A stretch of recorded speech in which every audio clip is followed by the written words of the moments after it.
I don't know why this is happening, but my hand movements are off today. It's like they're delayed or something. Did I get a concussion at some point? Anyway, this is Mafia. Vengeance is business. A game about family, honor, and killing people who look at you funny. You play as an up-and-coming member of the Italian Mafia living in the sunny, fictional city of Morelli. Your father is a respected member of the family who one day comes home from the grocery store with some chestnuts and dies in front of you. The family is tight-lipped about what happened, but it's obvious that he was killed. And since you're now top dog, it's your job to find out who did this and kill them. Wait, no, actually, it's your job to avenge your father's death by any means necessary. Oh, okay. So like beat him up or shoot him up. Sure, fair enough. Okay, the thing about being a mafia is that there's not really a single way to do things.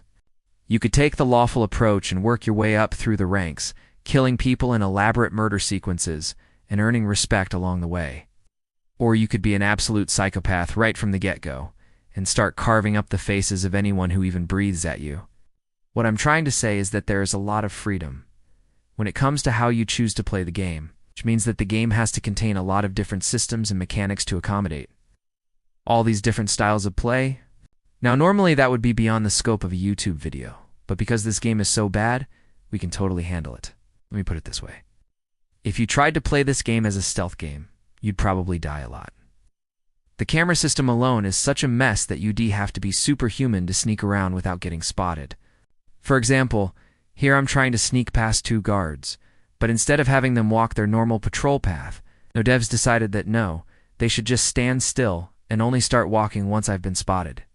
This is true of every enemy in the game. They won't move unless you're actively looking at them.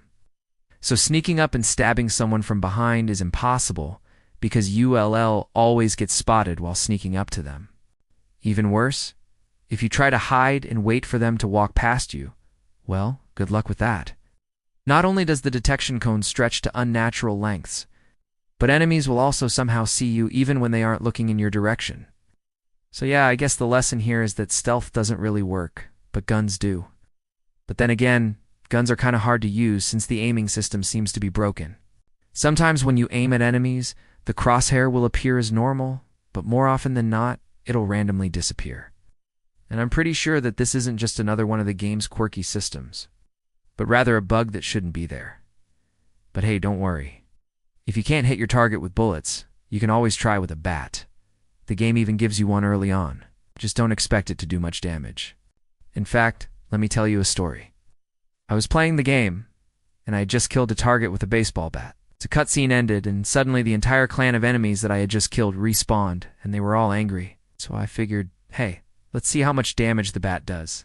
I swung at the nearest guy, and I'm pretty sure that I hit him because I saw the stun animation, but I guess I didn't hit him enough because he got up and started shooting at me. Now, I wasn't expecting this, so I ran away and hid behind a car. The problem was that the enemy couldn't get to me because I was behind this car. So I thought, hey, maybe if I move to another car, the enemy will follow me, and then I can hide again. So I moved. Of course, he followed me, and just as before, he couldn't get to me, so I thought, hey, why not make this harder? So I hid behind a pole and waited for him to come over, and just as he approached, I came out from behind the pole, swung at him with the bat, and stunned him. Then I ducked back behind the pole, and he got up and started shooting at it. So yeah, long story short, the combat is bad. Don't expect to have fun with it. Now, to be fair, the game does offer a couple of alternative ways to deal with enemies. You can pay them off, but there aren't many situations where this is actually possible. And there's also intimidation. You can intimidate people by either beating them up or threatening them with a gun. And usually you'll need both of these to make people do what you want them to do. But sometimes you can skip the beating and the gunplay entirely by just paying people a visit and threatening them without doing anything. But this only works if you re-intimidating people that you have a high enough intimidation stat to intimidate. Otherwise, you'll just end up starting a fist fight. And if you're wondering how you can possibly learn how to punch people harder, it's a stat in the game. You gain experience for punching people, which increases your intimidation skill, which in turn makes you better at punching people. Now, all of this might sound confusing, but the game does a pretty good job of explaining things as you go. Unfortunately, that can't be said about the side quests.